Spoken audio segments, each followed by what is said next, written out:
হে WhatsApp guys, কি অবস্থা সবার? কেমন আছেন সবাই? আশা করি সবাই খুব ভালো আছেন। গাইস, আর্জেন্টিনা ফ্যানদের মনে হাজার হাজার প্রশ্ন, কেন পাওলো দিবালাকে বাদ দিলেন লিওনেল স্কালোনি? পাওলো দিবালা এত দুর্দান্ত একটি ফর্মে থাকার পরেও কেন তাকে দলে রাখলেন না স্কালোনি? এই প্রশ্নের উত্তরটি কিন্তু লিওনেল স্কালোনি আজকে একটি প্রেস কনফারেন্সে সরাসরি বলেছেন এবং তিনি খুবই সুন্দরভাবে সে আনসারটি দিয়েছেন। এবং লিওনেল স্কালোনি কি আর্জেন্টিনা টিমে থাকবেন না সেটাও কিন্তু তিনি খুবই সুন্দরভাবে বিশ্লেষণ করেছেন। তো চলুন সুন্দরভাবে আমরা দেখে আসি তিনি কি কথা বলেছেন, এবং সেখানে কিন্তু খুবই ইম্পর্টেন্স কথা রয়েছে। আশা করি ভিডিওটি মনোযোগ দিয়ে দেখবেন। তো চলুন গাইস, ভিডিও শুরু করা যাক। প্রথমে আপনাদের সবচেয়ে আলোচিত বিষয় দিবালার প্রসঙ্গে চলে আসি। পাওলো দিবালাকে নিয়ে লিওনেল স্কালোনি বলেন, দিবালাকে বাদ দেওয়ার আমার কোনো ইচ্ছেই ছিল না, কিন্তু দলের কারণে আমরা তাকে বাদ দিতে হয়েছে। তাকে বাদ দিতে হয়েছে। এক আকাশ পরিমাণ এবং এক পৃথিবী পরিমাণ দুঃখ নিয়ে আমি দিবালাকে বাদ দিয়েছি। সেটা সম্পূর্ণ দলের সাথে আমাদের কিছু এত বড় বড় সিদ্ধান্ত নিতে হয় যেগুলো ভাবনার বাইরে। আমার দিবালার প্রতি তীব্র ভালোবাসা রয়েছে, কিন্তু আমি যা সবসময় বলি সেটা হচ্ছে আগে দলের স্বার্থের কারণে কোচ হিসাবে এমন বড় একটি সিদ্ধান্ত আমি নিয়েছি যেটা নিতে আমার খুবই কষ্ট হয়েছে। কিন্তু এই দলটা কিছু অ্যাডজাস্টমেন্ট এবং কি টিম কম্বিনেশন দরকার ছিল, সে কারণে এক পৃথিবী ভরা দুঃখ নিয়ে আমি দিবালাকে বাদ দিয়েছি।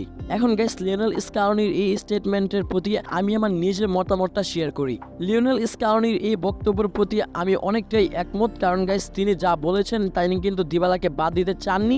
বাট গাইস, আপনারা যারা আর্জেন্টিনা ফ্যান রয়েছেন তাদের কিন্তু এখন রাগ ক্ষোভটা রয়েছে স্কালোনির উপর, ওইটা কিন্তু এখন কমে যাওয়ার কথা অনেকটাই।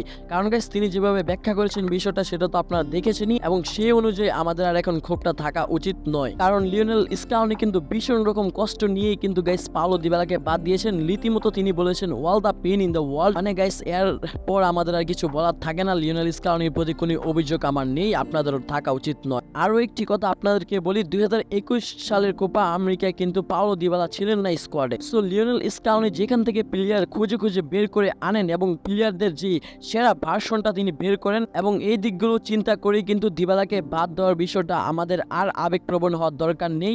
লিওনেল স্কালোনি বিশ্বকাপ যে কোপা আমেরিকা যে একজন কোচ, তিনি যে সিদ্ধান্ত নেবেন খুবই ভেবেচিন্তে নেবেন, দলের ভালোর জন্যই নেবেন। আরও একটি গুরুত্বপূর্ণ প্রশ্ন লিওনেল স্কালোনিকে প্রেস কনফারেন্সে করা হয়, সেটা হচ্ছে তিনি আর্জেন্টিনার দলে কতদিন রয়েছেন বা কত বছর রয়েছেন। এই প্রশ্নের আনসারে লিওনেল স্কালোনি বলেন, গত বছরের নভেম্বরে তিনি খুবই খারাপ একটি সময় পার করেছিলেন। তার খুবই একটি খারাপ সময় গিয়েছিল এই দলটায়, কিন্তু বর্তমানে তিনি এই দলে ভালো আছেন এবং তিনি এই দলের হয়ে দায়িত্ব কন্টিনিউ করতে চান। যতদিন আর্জেন্টিনা প্রেসিডেন্ট এএফ এর যে প্রেসিডেন্ট তারা ভিন্ন কোনো সিদ্ধান্ত দিকে এগোচ্ছে, ততদিন লিওনেল স্কালোনি আর্জেন্টিনার দলের সাথেই থাকবেন এবং ততদিন পর্যন্ত তিনি দায়িত্ব কন্টিনিউ করবেন। লিওনেল স্কালোনির কথাগুলো খুবই ভালো লাগলো। কোপা আমেরিকার আগে তিনি এরকম একটা স্টেট ফরওয়ার্ড স্টেটমেন্ট দিয়েছেন, এটা আমার কাছে খুবই ভালো লেগেছে এবং অনেক বিষয় কিন্তু এখানে ক্লিয়ার হয়ে গেছে। যাই হোক, আর্জেন্টিনার সামনে দুটো ফ্রেন্ডলি ম্যাচ রয়েছে এবং তারপরই তাদের মিশন শুরু হবে রোড টু কোপা আমেরিকা।